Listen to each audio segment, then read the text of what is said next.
जय हिंद साथियों, जय हिंद बच्चों। स्वागत है आपका आपके YouTube चैनल आर्ट्स फॉर सब पे। साथियों, आज के इस वीडियो में हम पढ़ने वाले हैं क्लास 12th के हिंदी विषय के चैप्टर नंबर 4 अर्धनारीश्वर पाठ के सारांश को।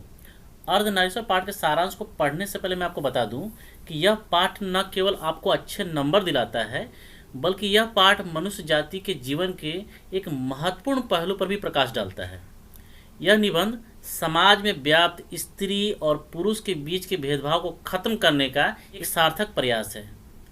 इस वीडियो में हम लोग जितने भी टॉपिक को पढ़ने वाले हैं, वे सभी टॉपिक एग्जाम के दृष्टिकोण से काफ़ी महत्वपूर्ण हैं, क्योंकि यदि आप इस वीडियो को ध्यान से पूरा देख लेते हैं तो अर्धनारीश्वर पाठ के सारांश के साथ साथ आपको बहुत से ऑब्जेक्टिव क्वेश्चन भी याद हो जाएंगे। तो फिर आइए बिना किसी देरी के अर्धनारीश्वर पाठ के सारांश को पढ़ना शुरू करते हैं।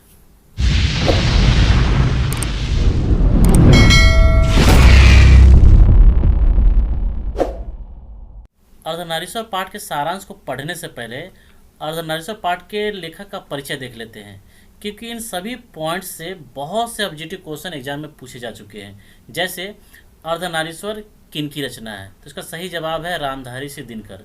यह प्रश्न 2021 के फाइनल एग्जाम में पूछा गया था। इसी तरह एक प्रश्न और पूछा गया था, रामधारी सिंह दिनकर का जन्म कब हुआ था, तो उसका सही जवाब है 23 सितंबर 1908 ईस्वी में।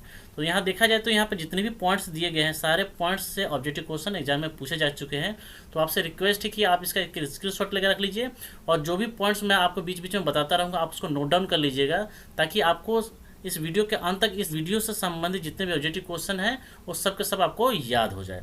तो आइए बारी बारी से इन सभी पॉइंट्स को पढ़ना शुरू करते हैं। तो सबसे पहले जान लेते हैं कि अर्धनारीश्वर पाठ के लेखक कौन है। तो अर्धनारीश्वर पाठ के जो लेखक है वो है रामधारी सिंह दिनकर जी, जिनका जन्म 23 सितंबर 1908 ईस्वी में हुआ था, और इनका निधन 24 अप्रैल 1974 ईस्वी में हुआ था।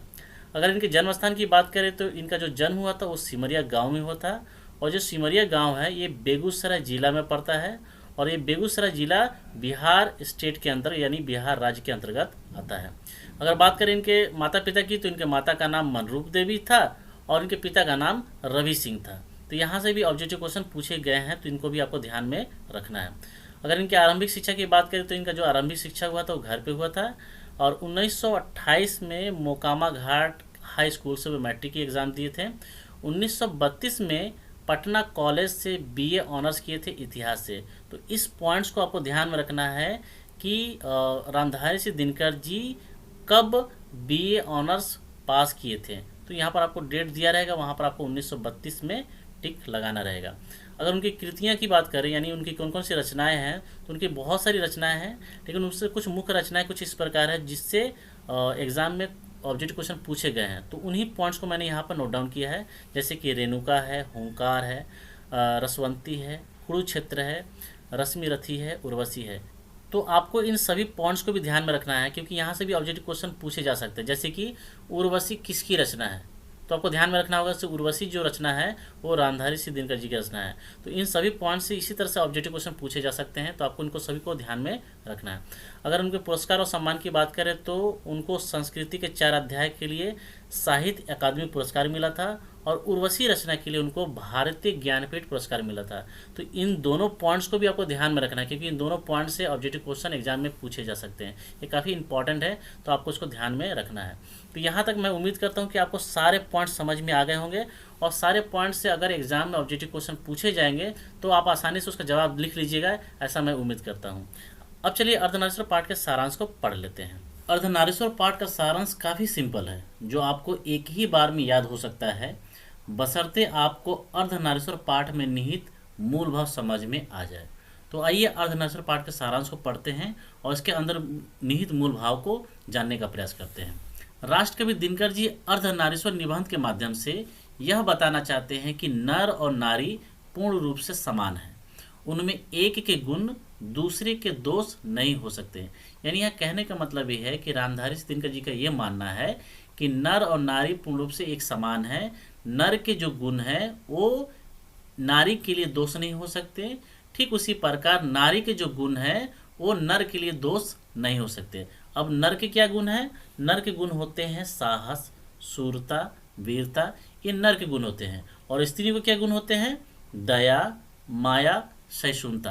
तो यदि कोई पुरुष नारियों के गुण जैसे कि दया, माया और सहिष्णुता को अपनाता है तो इससे उसकी मर्यादाहीन नहीं होती है। ठीक उसी प्रकार यदि कोई नारी पुरुष के गुण जैसे कि साहस और शूरता को अपनाती है तो इससे उसके नारित्व पे कोई बट्टा नहीं लगता है। इसी प्रकार पुरुष समझता है कि स्त्रियोचित गुण अपनाकर वह स्त्रीण हो जाएगा। यानी लोगों का ये मानना है कि यदि कोई पुरुष स्त्रियों से संबंधित गुण को अगर अपनाता है तो वो स्त्री बन जाएगा, जबकि ये अवधारणा जो है पूरी तरह से गलत है। नर और नारी के बीच का यह भेदभाव तब शुरू हुआ जब कृषि व्यवस्था का आविष्कार हुआ। यानी कहने का मतलब यह है कि आज के समय में जो हम लोग भेदभाव देख पा रहे हैं स्त्री और पुरुषों के बीच, इस भेदभाव की शुरुआत तब हुई जब सबसे पहले मनुष्य ने कृषि कार्य करना शुरू किया था। उसी समय से नारी घर में रहने लगी और पुरुष बाहर जाकर रहने लगा। इसी समय से जिंदगी दो टुकड़ों में बट गई। नारी पराधीन होकर अपने समस्त मूल्य भूल गए। यानी इसी समय से नारी को ये लगने लगा कि बिना पुरुष के उसका कोई अस्तित्व है ही नहीं, और पुरुष को ये लगने लगा कि वह गुण और कर्म के आधार पे स्त्रियों से श्रेष्ठ है और पूर्ण है। तो अर्धनारीश्वर इसी बात का प्रतीक है कि नर और नारी एक दूसरे के गुणों के बगैर अधूरे हैं। यानी यह कहने का मतलब ये है कि यदि कोई पुरुष ये समझता है कि वो गुण कर्म के आधार पर स्त्रियों से श्रेष्ठ है, पूर्ण है, तो उसकी ये धारणा पूर्णतः गलत है। क्योंकि एक पुरुष तभी पूर्ण कहला सकता है जब उसके अंदर स्त्रियों के गुण जैसे कि दया, माया और सहिष्णुता हो। इसलिए सभी को बिना किसी संकोच और भेदभाव के एक दूसरे के गुणों को अपनाना चाहिए। यानी नर को नारी के गुणों को अपनाना चाहिए और नारी को नर के गुण जैसे कि साहस और शूरता को अपनाना चाहिए। तभी जाके स्त्रियों को एक अलग पहचान मिलेगी और उसका एक अलग अस्तित्व स्थापित होगा। गांधी जी ने अपने जीवन के अंतिम दिनों में नारीत्व की भी साधना किए थे। तो यहाँ से भी एक ऑब्जेक्टिव क्वेश्चन बनता है कि गांधी जी ने अपने जीवन के अंतिम दिनों में किसकी साधना की थी, तो इसका उत्तर होगा नारीत्व। ये प्रश्न काफ़ी इंपॉर्टेंट है, एग्जाम में पूछा जा सकता है, तो आप इसको नोट डाउन कर लीजिएगा। तो यहाँ तक आपको समझ में आ गया होगा कि अर्धनारीश्वर पाठ का सारांश कैसे आपको लिखना है। यदि आपको सारी चीज़ें समझ में आ गई है और अर्धनारीश्वर पाठ का सारांश आपको थोड़ा बहुत भी अगर याद हो गया है तो इस वीडियो को एक लाइक कर दीजिएगा, और यदि आप इस चैनल पर नए हैं तो चैनल को सब्सक्राइब करके बेल आइकन को दबा दीजिएगा, ताकि जब भी मैं कोई वीडियो अपलोड करूं तो उसकी नोटिफिकेशन आप तक पहुंच जाए। तो फिर मिलते हैं अगले वीडियो में, तब तक खूब मन लगा के पढ़ते रहिए, और यदि आपको किसी भी प्रकार का कोई डाउट हो तो कमेंट बॉक्स में मुझे ज़रूर बताइएगा। Good bye.